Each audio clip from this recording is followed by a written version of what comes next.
خدا کے پاک بندے دوسروں پر ہوتے ہیں غالب، خدا کے پاک بندے دوسروں پر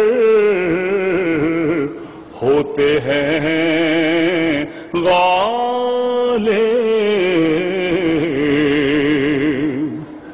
میری خاطر خدا سے یہ علامت آنے والی ہے۔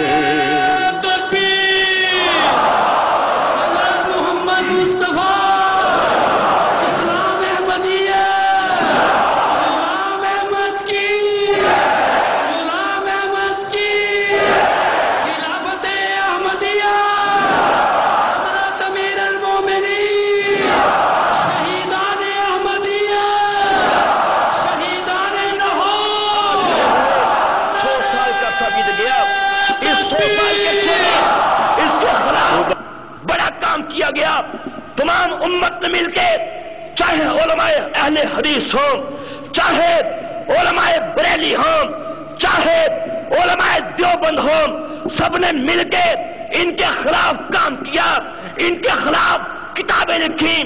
علماء کرام نے، مقررین نے، ادیبوں نے ان کے خلاف کام کیا۔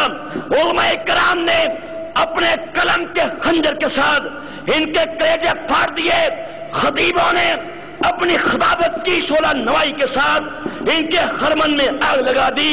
سامعین محترم، طلباء نے کام کیا، عوام نے کام کیا، علماء نے کام کیا، پروگرام کیے گئے، کانفرنس کی گئی، اجتماعات کیے گئے، لیکن سامعین محترم اس تمام 100 سال کے عرصے کی اس محنت کے باوجود بھی، اس جہاد کے باوجود بھی، ان کانفرنسوں کے باوجود بھی، کتابیں لکھنے کے باوجود بھی، پروگرام کرنے کے باوجود بھی، آج ہم دیکھتے ہیں اس کے باوجود بھی ہمیں مردئی فتنہ نظر آتا ہے۔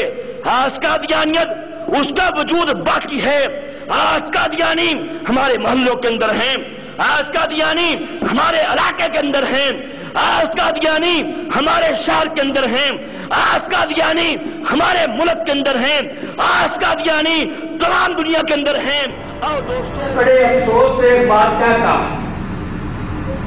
ہر قادیانی اپنے مذہب کی دعوت دیتا ہے، اپنے مذہب کی تبلیغ کرتا ہے، وہ اپنے مذہب کا مبلغ ہوتا ہے۔ عام قادیانی ہو، پڑھا لکھا ہو، سرکاری ملازم ہو، تاجر ہو، کوئی ہو، وہ ہر ایک ان میں مبلغ ہے۔ ہر قادیانی کے ذمہ ہے کہ سال میں 1-2 نئے بناؤ، اور وہ محنت کرتے ہیں، کوشش کرتے ہیں اور بنا لیتے ہیں۔ میں نے کل بھی کہا تھا، کوئی مسلمان جلدی سے عیسائی نہیں بنتا، یہودی نہیں بنتا، ہندو نہیں بنتا، قادیانی بن جاتا ہے۔ کیوں؟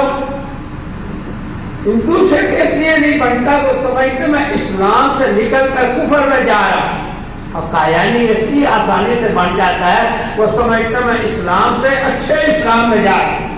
وہ تو اچھے مسلمان ہیں، کلمہ پڑھتے ہیں، نمازیں پڑھتے ہیں، مسجدیں بناتے ہیں، قرآن چھاپتے ہیں، اچھے کام کرتے ہیں۔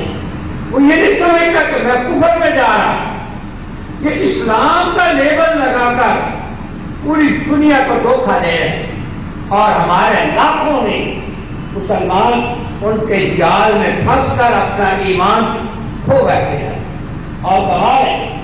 اور قربان علی صاحب ہیں جو کہ ہمارے غیر احمدی کالر ہیں پاکستان سے، تو سب سے پہلے ہم قربان علی صاحب سے بات کریں گے۔ جی قربان علی صاحب السلام علیکم۔ جی قربان علی صاحب السلام علیکم۔ جی وعلیکم السلام۔ السلام علیکم سر۔ جی جی وعلیکم السلام قربان صاحب، فرمائیے، آپ کی آواز آ رہی ہے۔ یہ میں آپ کا پروگرام دیکھتا ہوں، جی بہت شکریہ۔ ابھی بھی میرے سامنے چل رہا ہے پروگرام۔ جی جی، تو جو سوال میں کرنا چاہتا ہوں اس کا تو جواب مل جاتا ہے جی کہ لہٰذا سوال کرنے کی ضرورت ہی نہیں پڑتی، جو میرے دل میں ہوتا ہے، جو میں دل کی بات بتا رہا ہوں۔ جی ٹھیک، تو میں بیعت کرنا چاہتا ہوں، اس سلسلے میں آپ ہماری رہنمائی کریں۔ اچھا جی ٹھیک ہے، بہت بہت شکریہ قربان علی صاحب۔ ایسا ہے آپ پاکستان سے مجھے بتایا گیا کہ آپ کال کر رہے ہیں، اگر آپ ہمیں آف ایئر اپنے کانٹیکٹ ڈیٹیلز چھوڑ دیں، مجھے یقین ہے کہ آپ کا ٹیلی فون نمبر تو ہماری ٹیم کے پاس اوپر ہوگا، اگر آپ اپنا رابطے کے لیے اپنا ایڈریس بھی، کوئی ای میل ایڈریس ہے تو وہ بھی ہمیں ضرور دیں، تو انشاءاللہ تعالیٰ ایک تو یہ کہ الحمدللہ ماشاءاللہ بڑی خوشی کی بات ہے کہ اللہ تعالیٰ نے آپ کو اس چیز کی توفیق دی کہ آپ کے سوالات کے جواب آپ کو ملے اور آپ اب بیعت کر کے جماعت احمدیہ میں شامل ہونا چاہتے ہیں۔ جہاں تک آپ بات کرتے ہیں اس پروگرام کی کہ آپ اس پروگرام کو دیکھتے ہیں اور جو سوال آپ کے دل میں ہوتا ہے اس کا جواب آپ کو مل جاتا ہے، تو ہم یہ بتانا چاہتے ہیں کہ چونکہ اس پروگرام میں ہم جو بات کرتے ہیں، جو بات کرنے کی توفیق پاتے ہیں، وہ اس دور کے امام مہدی اور مسیح موعود کے بیان فرمودہ کلمات میں سے ہم اس روشنی کا حصہ لے کے کچھ خود بھی اس سے فیض پاتے ہیں، اپنے ناظرین تک بھی پہنچاتے ہیں۔ تو آپ کے دل میں بات اتری تو یقیناً اس کی وجہ یہی ہے کہ یہ امام وقت کا کلام ہے، فرمودات ہیں جو کہ ہم اپنے ناظرین تک پہ پہنچاتے ہیں۔ آپ اپنی ڈیٹیل ضرور چھوڑیں، اللہ تعالیٰ آپ کے لیے اس کو بہت مبارک کرے۔ ہم آپ کے ساتھ رابطہ کر کے ضرور انشاءاللہ تعالیٰ آپ کو اس کی مزید تفصیلات اور آگے جو بھی پروسیجر ہے وہ آپ کو بتا دیں گے۔ قادیانیت کے فتنے کو کوئی گزند نہیں پہنچا ہے ان کے غیر مسلم قرار دیے جانے سے۔ وہ فتنہ جوں کا توں پنپ رہا ہے، جوں کا توں پھیل رہا ہے، جوں کا توں وہ اپنے سرطان کی جڑیں پھیلا رہا ہے ہمارے معاشرے میں۔ ڈاکٹر اسرار احمد صاحب تو صرف پاکستان میں جماعت احمدیہ کے پھیلاؤ کا ذکر فرما رہے ہیں، جبکہ حقیقت یہ ہے کہ جماعت احمدیہ نہ صرف پاکستان بلکہ دنیا بھر میں اللہ تعالیٰ کے فضل کے ساتھ ترقی کی شاہراہوں پر تیزی کے ساتھ گامزن ہے اور اب تک دنیا کے 188 ممالک میں قائم ہو چکی ہے۔ سن 2004 میں جماعت احمدیہ کے 5ویں خلیفہ حضرت مرزا مسرور احمد صاحب کے غانا کے دورے کے موقع پر صدر مملکت غانا بنفس نفیس جماعت کے اجتماع میں تشریف لائے اور جماعت کے بنی نوع انسان کی خدمت کے کاموں کو سراہا۔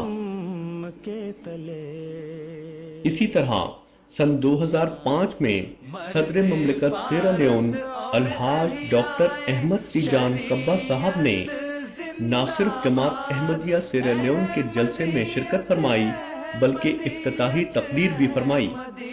آج صرف جماعت احمدیہ ہی ہے جو منظم طور پر پیار، محبت، دلیل اور خدمت انسانی کے کاموں کے ذریعے اسلام کے سلامتی اور امن کے پیغام کے لیے دلوں کو جیتنے کے مشن میں مصروف ہے۔